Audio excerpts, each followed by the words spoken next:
The morning light of Kepler 442b filtered through the crystal dome of the Galactic Education Consortium, casting rainbow patterns across the lecture hall's polished floors. Sarah Chen stood at the front of the classroom, her simple Earth-style clothes looking plain next to the elaborate garments and natural colorations of her students. At 26, she was young for a professor, but her credentials spoke for themselves.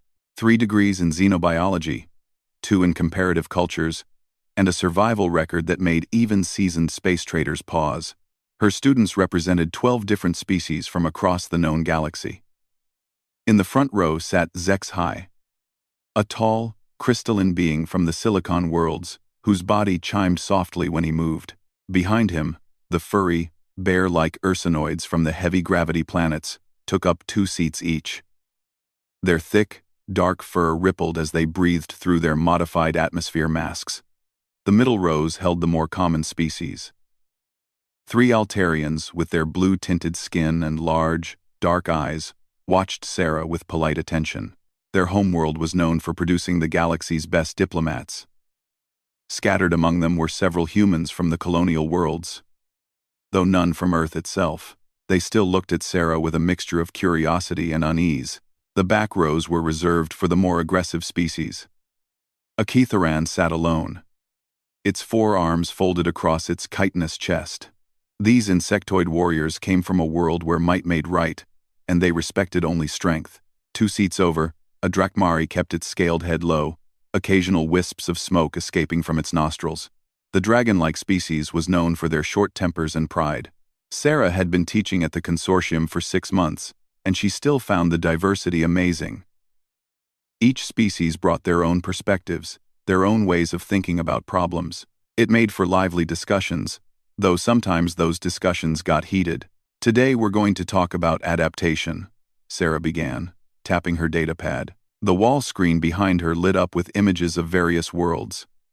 Every species here evolved on a different type of planet, with different challenges. These challenges shaped who you became as people. A few students leaned forward, interested. Sarah had a reputation for making her lessons practical, rather than just theoretical. HFY, she said, nodding to the crystalline student. Your people evolved on a world rich in silicon and low in organic compounds. You developed the ability to metabolize minerals directly. That's why you can go weeks without what most of us would call food. The crystal being chimed in what Sarah had learned was pleasure. Correct, Professor Chen. Our efficiency comes from necessity. Exactly.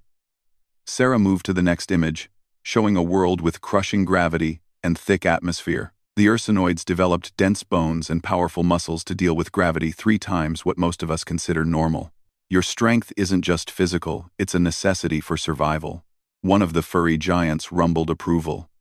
On Ursinoi, weak cubs do not survive winter.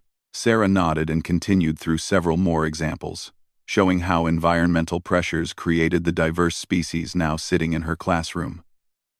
The students were engaged, asking questions and sharing details about their homeworlds. This was going better than her last class, where a heated argument between the Altarians and Drakmari about territorial disputes had derailed the entire lesson. Now, Sarah said, bringing up an image of a blue-green world covered in swirling white clouds. Let's talk about a particularly interesting case study. Earth. The colonial humans sat up straighter. The aliens leaned in with curiosity. Everyone had heard stories about the human homeworld, though few believed them all. Earth is what we call a death world, Sarah continued matter-of-factly. It's a planet where almost everything is trying to kill everything else. Massive predators, poisonous plants, extreme weather, natural disasters, diseases that can wipe out entire populations, and a gravity well so deep that leaving the planet's surface requires massive amounts of energy. HFY chimed questioningly. Professor Chen, surely you exaggerate. If Earth were truly so dangerous, how would any life survive? Sarah smiled, the expression not quite reaching her eyes. That's exactly what makes it interesting. Life on Earth doesn't just survive, it thrives, but it has to be incredibly adaptable, resilient, and competitive to do so. She clicked to the next image, showing Earth's food web. On most worlds, you have clear predator-prey relationships, Simple ecosystems, where everything has its place. On Earth, almost every creature is both predator and prey. A rabbit runs from a fox, but it competes with other rabbits for grass. The grass itself produces toxins to prevent being eaten. The soil is full of bacteria that can either help or harm plants depending on conditions. The Drakmari lifted its head, interested now. This sounds like constant warfare. In a sense, it is, Sarah agreed. But it's warfare that shaped every creature to be tougher, smarter, and more adaptable than their ancestors. Take humans, for example. She brought up anatomical charts showing human physiology. Humans are persistence hunters. They're not the strongest or fastest species on their world, but they can run longer than almost anything else. They can maintain a steady pace for hours, even days, until their prey collapses from exhaustion. The Ursinoid students looked impressed. Even their people, with all their strength, couldn't match that kind of endurance. But that's just physical adaptation, Sarah continued. The mental adaptations are even more interesting. Humans evolved pattern recognition so advanced they can see threats that don't exist yet. They call it anxiety. And while it can be problematic in safe environments, it kept their ancestors alive. An Altarian raised her hand. Professor Chen, you speak as if you're not human yourself. Sarah paused, considering her words carefully. I am human. But I'm also the product of a specific type of human environment. I grew up on Earth, in what we call the Australian outback. 43 degrees Celsius in summer, predators that can kill with a single bite, and the nearest neighbor, 50 kilometers away. The classroom had grown very quiet. Even the Kitharan was paying attention now. By the time I was 10, I could track water in a desert, identify poisonous from edible plants, and build shelter from materials most of you would consider garbage. Sarah's voice remained calm and conversational, as if she were discussing the weather. I could treat venomous bites, set broken bones, and predict weather patterns 3 days out. She clicked to another image, showing a vast red desert under a burning sun. This is where I lived until I was 18. No running water, no immediate medical help, no guarantee of safety. You learned to be self-sufficient because the alternative was death. The Drakmari leaned forward. You survived alone in such a place? Not alone, Sarah corrected. With my family. But yes, we survived and thrived. My little brother could identify the tracks of 30 different animals before he could properly read. My sister could signal for help using smoke, stars, or ground markers that could be seen from orbit. Zexhai chimed softly, a sound of confusion. But Professor Chen, why would anyone choose to live in such conditions? Surely there were safer places on your world? Sarah's smile was gentle, but her eyes remained hard. Safety is relative, Zexhai. The desert taught us skills that served us well when we left Earth. I've survived hull breaches in space, equipment failures on alien worlds, and attacks by creatures that would terrify most people. Not because I'm special, but because I learned early that the universe doesn't care if you're afraid. She moved to the center of the room. Her movements economical and purposeful. The students noticed, though they couldn't have said why, that she always kept her back to a wall, and her exit routes clear. The real adaptation of Earth humans isn't physical, she continued. It's psychological. We assume danger. We plan for the worst case. We prepare for things to go wrong because on Earth, they usually do. The Altarian looked troubled. That sounds like a terrible way to live. Does it? Sarah asked. Let me give you an example. Last month, there was an accident in the engineering section. A coolant leak that created toxic gas. What did everyone do? Several students answered at once. Called for help. Evacuated. Waited for the emergency teams. Sarah nodded. All perfectly reasonable responses. But what did I do? All row. The students looked at each other, unsure. I grabbed the emergency air recycler from the wall, rerouted power from 3 non-essential systems to boost the ventilation, and sealed the leak using materials from a maintenance kit and my own belt. Sarah's tone was still conversational. The whole thing took about 4 minutes. The Keitharan clicked its mandibles in what Sarah recognized as approval. You acted rather than waited. Because waiting meant people would die, Sarah said simply. On Earth, help isn't always coming. Sometimes you're the help. She returned to her desk and leaned against it casually. This is what I mean by adaptation. Earth humans don't just survive. We're trained from birth to be the solution to problems. We don't assume someone else will handle it. A human student from one of the colonial worlds raised his hand tentatively. Professor Chen, is that why Earth humans have such a reputation in the galaxy? Sarah raised an eyebrow. What reputation? The student looked uncomfortable. People say Earth humans are, well, dangerous. That you can't be trusted in a crisis because you'll do things that are too extreme. The room fell silent. This was getting into territory that most people preferred not to discuss directly. Sarah considered the question seriously. I think there's some truth to that. Earth humans are often willing to accept risks that others consider insane. We're willing to sacrifice ourselves for others, sometimes when others think it's unnecessary. We see problems, and we want to fix them immediately, even if the cost is high. She looked around the room, meeting each student's eyes. But consider this. That reputation also means that Earth humans are the ones called when things go really wrong. When the colony ship broke down in the Vega system, they sent humans to fix it. When the plague hit the Centauri colonies, human doctors led the medical teams. When the Keitharan-Drakmari border dispute threatened to become a war, a human negotiated the peace. The Drakmari and Keitharan students glanced at each other, acknowledging the truth of that statement. We're not dangerous because we want to be, Sarah continued. We're dangerous because our environment made us that way. But that same danger makes us useful when others can't or won't act. Zexhai chimed thoughtfully. So you're saying that Earth's harshness created humans who are adapted to solve problems others cannot? Exactly, Sarah smiled, and this time it did reach her eyes. Every species here has adaptations that make them valuable to galactic civilization.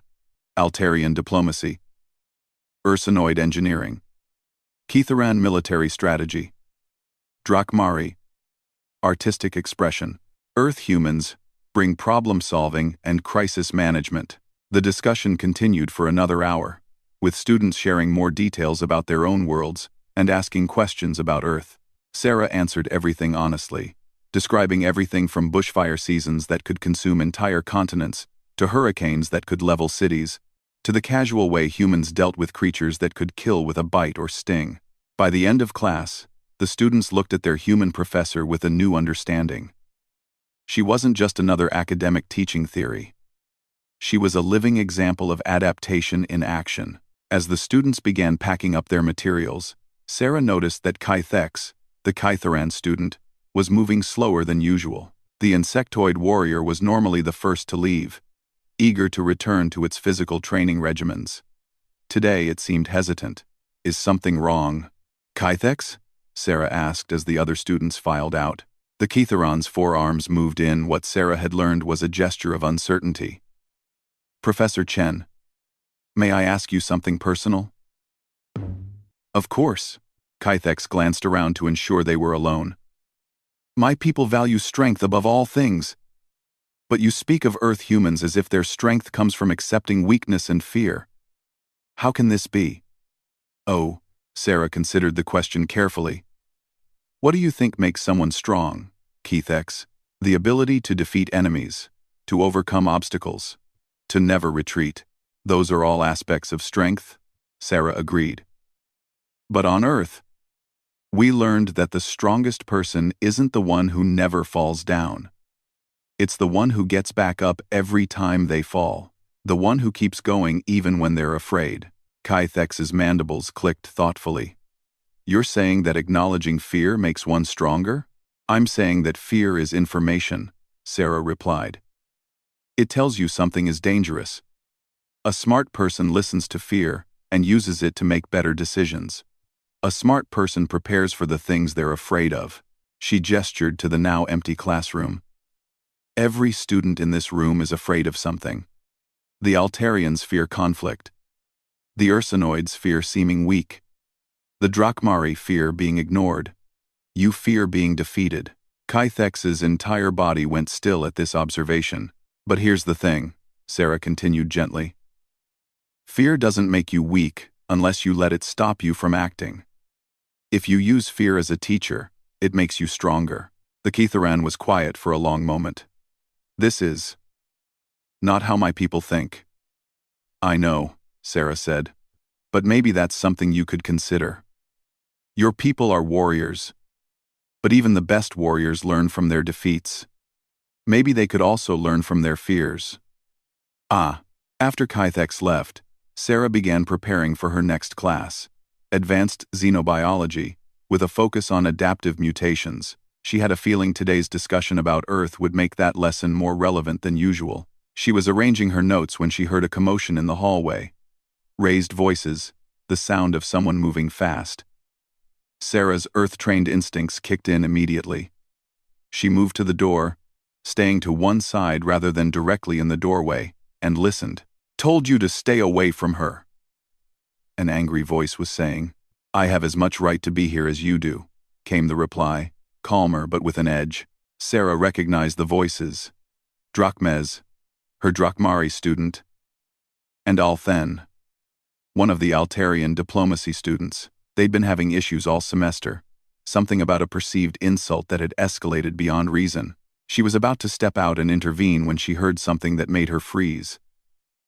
The distinctive sound of metal sliding against metal, a blade being drawn, in the hallway of an educational institution, where violence was strictly prohibited, where a weapons violation could get a student expelled and banned from any consortium facility. Sarah's mind went into the cold, calculating mode that had kept her alive in Australia's most dangerous regions. Multiple scenarios played out in her head simultaneously. Drakmez was armed, angry, and belonging to a species known for acting on impulse. Althen was trapped, probably trying to de-escalate but likely making things worse through cultural misunderstanding. Security was at least 3 minutes away, assuming someone had already called them. In 3 minutes, someone could be seriously injured or dead. Sarah Chen, daughter of the Australian outback, survivor of one of Earth's harshest environments, made her decision. She picked up her lesson materials, straightened her shoulders, and walked calmly toward the sound of potential violence. After all, she still had a class to teach. Sarah stepped into the hallway with the same calm demeanor she'd used to check the weather. Her lesson materials were tucked under her left arm, leaving her right hand free. To anyone watching, she looked like a professor, simply heading to her next class. Only someone trained to read body language would notice that her steps were perfectly balanced, her weight slightly forward, ready to move in any direction. The scene before her was exactly what she'd expected. Drakmez, the red-scaled Drakmari, stood with his back to the wall about 10 feet down the corridor. In his clawed hand was a ceremonial blade, about 8 inches long with a curved edge that gleamed under the corridor lighting. The weapon was clearly of Drakmari origin, ornate handle, etched scales along the blade, designed more for ritual than combat, but still perfectly capable of killing. Facing him, about 6 feet away, stood Althen. The blue-skinned Altarian had his hands raised in the universal gesture of surrender, but his large dark eyes showed more confusion than fear. Altarians rarely dealt with direct physical threats. Their culture solved problems through discussion and consensus. Drakmez, Althen was saying, his voice carrying the careful modulation that his people used for de-escalation. I truly don't understand what I've done to offend you. Please, explain it to me so we can resolve this peacefully. The Drakmari's scaled head tilted slightly, and Sarah could see the frustrated anger in his reptilian features. You mock me with politeness. Quote, he hissed. Your people always do this. Hide insults behind diplomatic words. Sarah analyzed the situation as she walked. Drakmez was holding the blade incorrectly for actual combat, more like a tool than a weapon. His stance was aggressive, but unbalanced. He was angry, but not homicidal. This was about pride and misunderstanding, not actual intent to kill. Althen, meanwhile, was doing exactly the wrong thing by Drakmari standards. The constant diplomatic language and peaceful gestures that worked well with other Altarians would seem like condescension to a proud warrior species. Neither of them had noticed her yet. Sarah could have called security. She could have shouted for help. She could have backed away and let the situation resolve itself. Any reasonable person would have done one of those things. Instead, she walked directly between them. "Excuse me," she said politely, as if asking them to move aside so she could pass. "I need to get through." Both aliens turned to stare at her in shock. Here was a small human woman, barely reaching either of their shoulders, calmly inserting herself into what was clearly a dangerous confrontation. She looked utterly unconcerned about the naked blade just feet from her face. "Professor Chen," Althan exclaimed, relief obvious in his voice. "Please, be careful. Drachmes has—" "I can see what Drachmes has," Sarah said calmly, glancing at the blade with no more concern than if it were a piece of chalk. "It's a beautiful piece. 3rd Dynasty Drachmari, if I'm not mistaken. The craftsmanship on the handle is excellent." Drachmes's grip on the weapon shifted slightly, surprise replacing some of the anger. You recognize it?" "Of course," Sarah replied matter-of-factly. "I studied Drachmari metallurgy in my 2nd year. Your people have been making superior blades for over 2,000 years. That one's probably ceremonial rather than combat grade, but still quite functional." She turned to Althen, who was staring at her as if she'd lost her mind. "And Althen, you're making this worse by trying to be diplomatic. Drachmari culture values directness.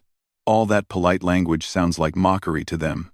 "But Professor Chen," Althen started, "I was only trying to—" "I know what you were trying to do," Sarah interrupted gently. "But you're applying Altarian solutions to a Drachmari problem. It doesn't work." "Ah." She looked back at Drachmes, who still held the blade but seemed less focused on Althen now. "What happened, Drachmes? What did he say that you interpreted as an insult?" The Drachmari's scaled brow furrowed. "In yesterday's cultural exchange seminar, he said my people's military history was interesting from an anthropological perspective. He spoke of our greatest battles, like we were specimens to be studied." Sarah nodded, understanding. "Ah. Althen. You just called his people's proudest achievements a subject for academic curiosity. To a Drachmari, that's like saying their ancestors died for your entertainment." Althen's eyes widened in horror. "I never meant, Professor Chen. I was expressing genuine admiration. In Altarian culture, academic study is the highest form of respect." "But you're not talking to an Altarian," Sarah pointed out. "You're talking to someone whose great-grandfather died in the Battle of 7 Suns, fighting against impossible odds to protect Drachmari colonies from raiders." Drachmes lowered the blade slightly, surprise replacing anger. "You know of the 7 Suns battle?" "3rd-year military history," Sarah said casually. "Brilliant tactical victory. Completely outnumbered. But your people used the stellar radiation to mask their approach and hit the raider fleet where they were weakest, turned certain defeat into total victory." The Drachmari straightened with pride, the blade lowering further. "Yes, exactly. It was a masterwork of strategy and courage." Sarah turned to Althen. "And this is what you called anthropologically interesting. How do you think that sounded?" Althen looked stricken. I meant to honor his people's tactical brilliance. In our culture, to study something means to show it deep respect. But in Drachmari culture," Sarah continued patiently, as if she were still in her classroom, "great deeds are meant to inspire, not to be dissected. You don't study a hero's sacrifice, you honor it by remembering it." Drachmes was now looking confused rather than angry. "But he speaks like a scholar. Isn't that what scholars do?" "Altarian scholars, yes," Sarah agreed. "But Drachmari scholars are more like warrior poets. They tell stories of great deeds to inspire future warriors. Very different approach." She gestured casually at the blade, which was now pointing toward the floor. "You know, if you're going to carry that, you should probably hold it properly. Right now you're gripping it like a kitchen knife." Drachmes looked down at his hand, then at Sarah. "You know how to handle a blade?" I know how to handle lots of things, Sarah said simply. On Earth, you learn to use whatever tools you need to survive. Knives, spears, improvised weapons. Sometimes you need to cut food. Sometimes you need to cut bandages. Sometimes you need to defend yourself. The Drakmari stared at her. You've used weapons in combat? Sarah's expression didn't change. I've used weapons when I needed to. Usually against animals, but once against a person who thought a lone teenage girl in the outback would be easy prey. The hallway went very quiet. Both aliens were staring at their professor with new understanding. What happened? Althan asked quietly. I survived. He didn't, Sarah said matter-of-factly. Turned out he was wrong about easy prey. Drakmez slowly sheathed his blade, his anger completely forgotten. You killed to defend yourself? I did what I needed to do, Sarah replied simply. Just like your ancestors did at Seven Suns. Just like Althan's people do when they negotiate peace treaties that save lives. We all use the skills our cultures gave us. She looked between the two students. The difference is, I learned early that different situations require different tools. Sometimes, you need diplomacy. Sometimes, you need force. Sometimes you just need understanding. Althan spoke up hesitantly. Professor Chen, how should I have expressed my admiration for Drakmari military history? Sarah considered this. Drakmez, how would someone in your culture show respect for the Seven Suns' victory? The Drakmari thought for a moment. They would speak of the courage of the warriors, the sacrifice they made, how their example inspires us to be brave in our own battles. There you go, Sarah told Althan. Instead of anthropologically interesting, try something like inspiring examples of courage that still guide your people today. Althan nodded eagerly. Yes, I see. Focus on the emotional and moral impact rather than the academic analysis. Exactly. Sarah smiled at both of them. And Drakmez, next time someone says something that sounds insulting, try asking them what they meant before assuming malicious intent. Most of the time, it's just cultural miscommunication. Drakmez looked embarrassed now. I drew a weapon on a fellow student over a misunderstanding. Yes, you did, Sarah agreed calmly. That was an overreaction. But it came from a place of wanting to defend your people's honor, which is admirable. You just chose the wrong method. She glanced down the hallway, where other students were starting to gather, drawn by the commotion. Now, you both need to report this to the administration. Weapons violations are serious, but if you explain what happened and show that you've resolved the misunderstanding, they'll probably be lenient. Drakmez looked panicked. They'll expel me. Probably not, Sarah said reasonably. First offense. No actual violence. Clear cultural misunderstanding. And you're both going to report it voluntarily instead of trying to hide it. The consortium values honesty and learning from mistakes. Althan moved closer to Drakmez, no longer afraid. I'll speak for you. I'll explain that it was my fault for not communicating properly. And I'll provide a cultural context report, Sarah added. This is exactly the kind of incident that helps the consortium improve their cross-cultural programs. The two students looked at each other, then at Sarah. Drakmez bowed in the formal Drakmari style. Professor Chen, thank you for your wisdom. I acted without honor today. You acted from a place of passion, which can be honorable if directed properly, Sarah corrected. Today you learned something about communication. That's what you're here for. Althan also bowed, in the Altarian style. Professor Chen, you have shown me how my words can wound even when I intend to heal. This is a valuable lesson, and you've both learned something about each other's cultures, Sarah pointed out. That's even more valuable.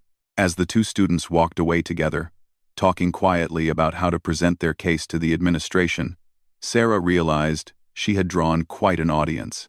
Students from multiple species lined the hallway, all staring at her with expressions ranging from amazement to confusion. Kythex, her Ketheron student, approached with the clicking gait of his species. Professor Chen, you walked into the middle of a blade confrontation, As if it were nothing. Sarah shrugged. It was nothing. Confused young people having a disagreement. I've seen worse arguments at family barbecues. A human student from one of the colonial worlds stepped forward. Professor, that was incredibly dangerous. What if Drachmez had attacked? Then I would have dealt with it, Sarah said simply. But I could tell he wasn't actually planning to attack anyone. He was just scared and angry and didn't know how to express it properly. Zexhai chimed from the back of the group. How could you tell? Sarah smiled. Experience.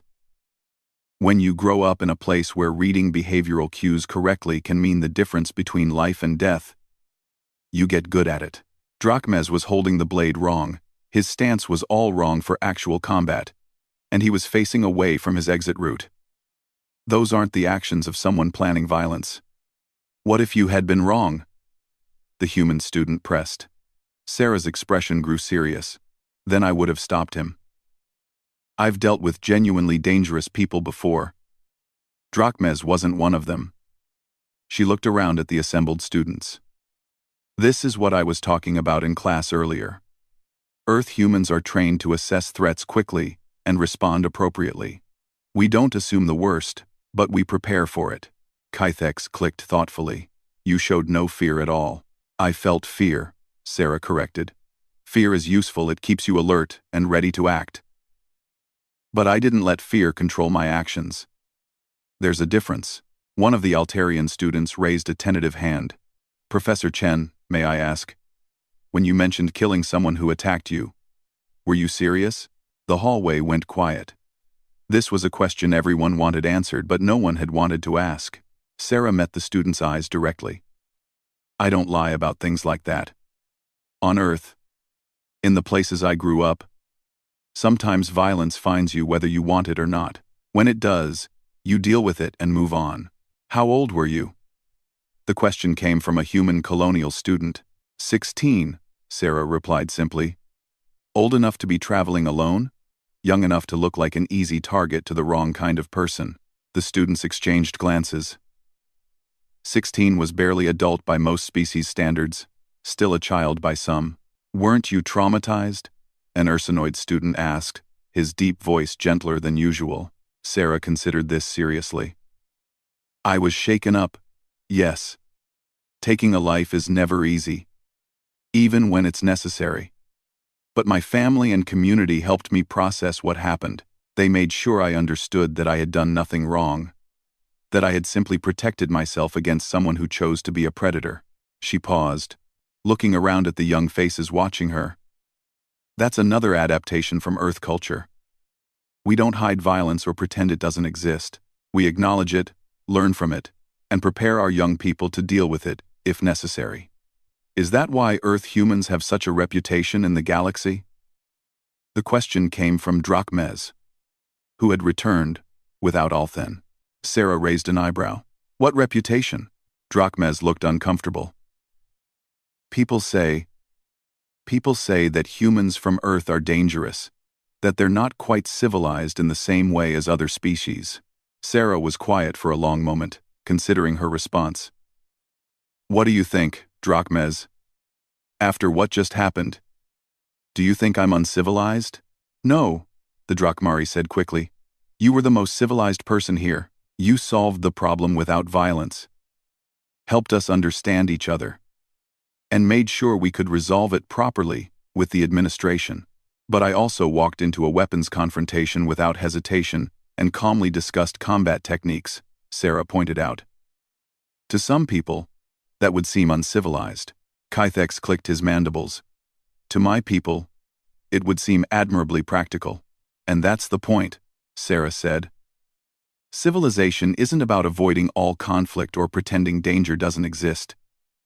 It's about having the tools and wisdom to deal with problems appropriately when they arise. She gestured back toward her classroom. Earth humans aren't dangerous because we want to be. We're dangerous because our environment taught us to be prepared for anything. But that same preparation makes us good at protecting others and solving problems that might stump people from safer worlds. A thought occurred to one of the colonial humans. Professor, is that why the consortium hired you? Because they wanted someone who could handle difficult situations? Sarah smiled mysteriously. Why don't you ask me that question again after graduation? You might be surprised by the answer. As the students dispersed, many of them talking excitedly about what they'd witnessed, Sarah gathered her teaching materials and headed for her next class. Advanced Xenobiology, with a focus on survival adaptations across different environments. She had a feeling this would be her most engaged audience yet. Behind her, she could hear Kythex explaining to one of the newer students. Professor Chen is not like other teachers. She teaches by example, as much as by words. Sarah smiled to herself. If only they knew how right they were. The Galactic Education Consortium had hired her for her academic credentials, yes. But they'd also hired her because sometimes the most important lessons couldn't be found in textbooks. Sometimes you needed someone who had lived those lessons, survived them, and learned to teach others not just the theory of adaptation, but the reality of it. As she entered her classroom and saw her students' eager faces, Sarah Chen began planning a lesson that would give them a new appreciation for the concept of survival of the fittest. After all, they'd just seen a perfect demonstration of what it looked like when theory met practice. 3 hours later, Sarah sat in Dean Vorthen's office, looking perfectly comfortable despite the fact that she was surrounded by 3 administrators and 2 security officers. The dean, a tall centaurian with silver skin and multiple arms, was reviewing the incident reports on his datapad while the others watched Sarah with a mixture of respect and unease. Let me make sure I understand this correctly, Dean Vorthen said, his melodious voice carrying just a hint of strain. You walked directly into the middle of a weapons confrontation, positioned yourself between an armed student and his target, and then conducted an impromptu cultural sensitivity lesson while completely ignoring the blade pointed in your general direction. The blade wasn't pointed at me, Sarah corrected mildly. Drachmes was holding it incorrectly and facing the wrong direction for an actual attack. It was more of an emotional display than a genuine threat. Security Chief Krex, a massive ursinoid whose presence usually intimidated even the most troublesome students, leaned forward. Professor Chen, with respect, you couldn't have known that for certain. What if you had been wrong? Sarah met his gaze calmly. Then I would have disarmed him and restrained him until security arrived. It wouldn't have been the first time I've had to deal with someone having an emotional breakdown with a weapon. The room went quiet. Dean Vorthen set down his datapad and studied Sarah carefully. Professor Chen, in your 6 months here, you've broken up 4 fights, talked 3 students out of suicide attempts, correctly predicted 2 equipment failures before they became dangerous, and now you've resolved what could have been a serious weapons incident using nothing but conversation and cultural knowledge. Sarah shrugged. I was hired to teach. Sometimes teaching happens in classrooms. Sometimes it happens in hallways. That's just it, said Administrator Jex, a nervous Altarian who handled student affairs. You weren't hired just to teach, were you? Sarah raised an eyebrow but didn't answer. Dean Vorthen opened another file on his datapad. When we recruited you from Earth, your academic credentials were impressive. 3 degrees, published papers on xenobiology and cultural adaptation. Excellent recommendations from your professors. But that wasn't really why we wanted you. Was it? Sarah remained silent, but her posture became slightly more alert. We hired you, the dean continued, because of this. He activated the wall screen, showing Sarah's full personnel file. Most of it looked like a standard academic record. But embedded within were notations that clearly weren't typical for a university professor. Survival Training Certification from the Australian Military, he read aloud. Advanced First Aid and Field Medicine. Wilderness Guide Credentials. Emergency Response Training. Combat Psychology Certification. He looked up at her. And that's just the official training. Security Chief Krex spoke up. Professor Chen, we also know about the incident when you were 16. The man who attacked you wasn't some random criminal. He was a wanted fugitive who had killed 3 people in similar attacks across the outback. Sarah's expression didn't change, but something shifted in her eyes. How do you know that? Because the Galactic Consortium doesn't just hire teachers, Administrator Jex said quietly. We hire people who can handle the challenges that come with bringing together species that have never lived in close proximity before. Dean Vorthan leaned back in his chair, all four of his arms folded. Professor Chen, do you know why the consortium educational program has such a high success rate compared to other interspecies cooperation initiatives? Good teaching? Sarah suggested dryly. Good crisis management, the dean corrected. When you put young people from a dozen different species together, conflicts are inevitable. Cultural misunderstandings, territorial disputes, mating displays, dominance challenges, religious differences, all of it happens regularly. He gestured to the security officers. Chief Krex and his team handle the obvious problems. Physical altercations, property damage, clear violations of regulations. But the subtle problems, the ones that could escalate into real violence or permanent animosity between species, those require a different approach. Someone who understands both the theory and practice of conflict resolution. Administrator Jex added. Someone who can read the warning signs before they become obvious to everyone else. Sarah was beginning to understand. You didn't hire me to teach xenobiology. You hired me to be a cultural mediator. We hired you to be both, Dean Vorthan said. Your academic credentials are real and impressive. But yes, we also hired you because Earth humans have a unique combination of traits that make them excellent at managing interspecies conflicts. Security Chief Krex nodded approvingly. You assess threats quickly. You don't panic under pressure. And you're willing to take personal risks to help others.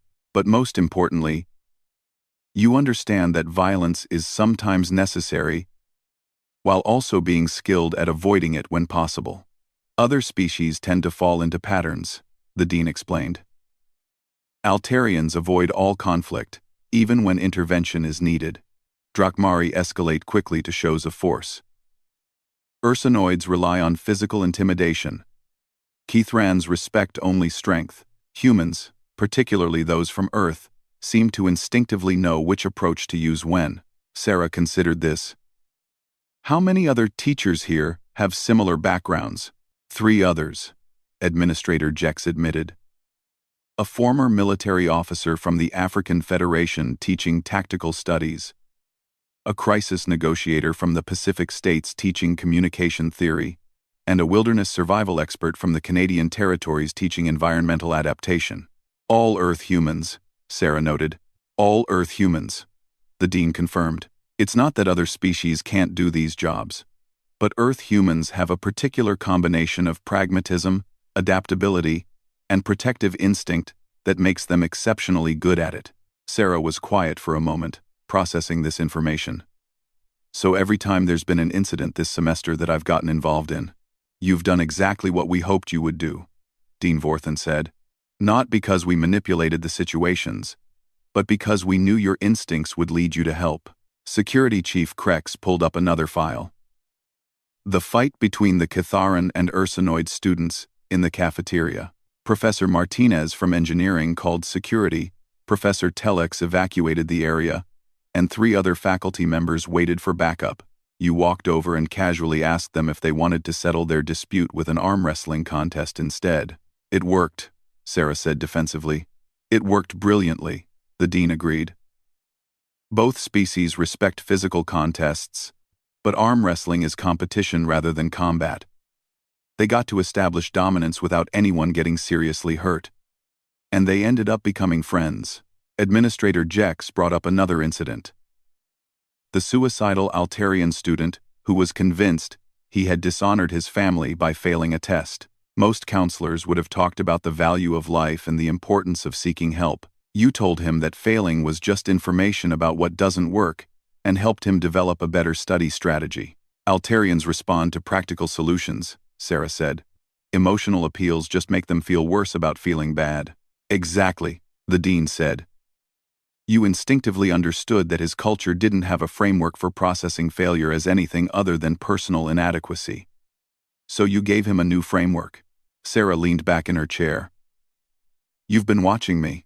We've been learning from you, Security Chief Krex corrected. Every incident you've handled successfully has become part of our training protocols. You're not just solving individual problems, you're helping us understand how to better manage interspecies education. Dean Vorthan activated another screen showing statistics. Since you started here 6 months ago, reported incidents of interspecies conflict are down by 40%, student satisfaction ratings are up 25%, and requests for transfer to other programs have dropped to almost zero.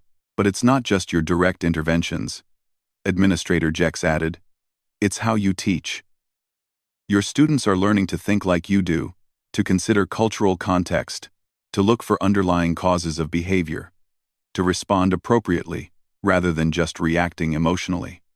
Sarah thought about her classroom discussions. The way her students had started asking more thoughtful questions. The increased cooperation between species that had historically been enemies. Today's incident, she said slowly. Drachmes and Althen. They didn't just resolve their misunderstanding. They learned how to communicate better with each other's species, and tomorrow they'll help other students do the same, the dean said. That's the real value of what you do, Professor Chen. You don't just solve problems, you teach others how to solve them. Security Chief Krex brought up one more file. We've had incidents like today's before. A Drachmari drawing a blade on another student. Usually it results in expulsion for the Drachmari, trauma counseling for the other student, and increased tension between their species groups for months. Instead, Administrator Jex continued, you turned it into a learning experience that strengthened the relationship between two students and demonstrated to everyone watching that cultural conflicts can be resolved through understanding rather than punishment. Sarah was beginning to see the bigger picture. The consortium isn't just an educational institution. It's a testing ground for interspecies cooperation. The galaxy is getting smaller, Dean Vorthen said seriously. More trade, more shared colonies, more interaction between species that evolved in completely different environments with completely different social structures. We need to learn how to live and work together. Or these cultural misunderstandings will escalate into something much worse. Wars, Sarah said bluntly. Wars, the dean confirmed. The kind that could devastate entire systems and set back galactic civilization for centuries. Security Chief Krex leaned forward. Professor Chen, what we're really doing here is training the next generation of leaders, diplomats, and citizens to think beyond their own species' perspectives. And humans from Earth seem to be uniquely qualified to teach that kind of thinking, because we had to learn it to survive, Sarah realized. Earth's diversity forced us to develop the ability to understand and work with radically different groups. Not just understand, Administrator Jex said, to protect. Earth humans have this unusual trait where they'll risk themselves to help others, even others they barely know or who are completely different from them. Sarah thought about this. Is that really unusual? Very, Dean Vorthen said. Most species have strong protective instincts toward their own kind. But humans will extend that protection to almost anyone they perceive as being in their group, and you have an unusually broad definition of group. You see students from 12 different species and think of them all as your students, Security Chief Krex observed. Not the Ketheran student or the Altarian student, just your students. That's remarkably rare. Sarah considered her feelings about her classes. It was true she thought of all her students as hers to teach, protect, and guide, regardless of species. She'd never really thought about whether that was unusual. So what happens now? She asked. Do I keep teaching xenobiology and pretending I don't know about the other part of my job? Dean Vorthan smiled an expression that looked oddly comforting on his alien features. Professor Chen, you've been doing both parts of your job from day one. We're just making the second part official. He handed her a new data pad. Expanded responsibilities. You'll still teach your regular classes, but you'll also be our official cultural integration specialist. Whenever there are interspecies incidents that require delicate handling, you'll be called in. Better pay, too, Administrator Jex added with what might have been a smile. Sarah looked at the offer on the data pad. It was generous, and it made official what she'd already been doing. But there was something else. Why tell me all this now? She asked. Why not just let me keep doing what I was doing? Security Chief Krex exchanged glances with the dean. Because tomorrow we're getting our first students from the hegemony worlds. Sarah's eyebrows rose. The hegemony was a loose confederation of warrior species that had only recently agreed to participate in consortium programs. They were known for solving disputes through combat and had very little patience for what they considered soft approaches to conflict resolution. 12 students, the dean said, including 2 from species that have been at war with each other for over a century. Their governments want to see if education can succeed where diplomacy has failed, Administrator Jex explained. If we can get their young people to cooperate, it might open the door to lasting peace. And if we fail, Security Chief Krex said grimly, it could be used as justification for the hardliners who think the war should continue. Sarah looked at the data pad again, then at the faces around her.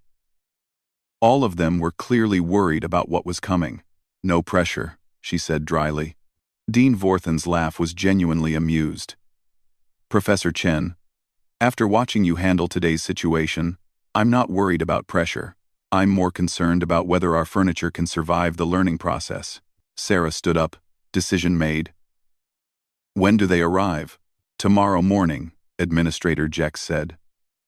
They'll be in your first period, Advanced Cultural Studies class. Then I'd better prepare some lesson plans that account for species that consider academic discussion a form of combat, Sarah said matter-of-factly. As she reached the door, Security Chief Krex called after her. Professor Chen? The incident today. When you walked between Drachmes and Althen, weren't you afraid at all? Sarah paused, considering the question seriously. I was terrified, she said finally. Not of the blade, or of getting hurt. I was afraid I might fail to help 2 young people who needed guidance. That's the only kind of fear that really matters.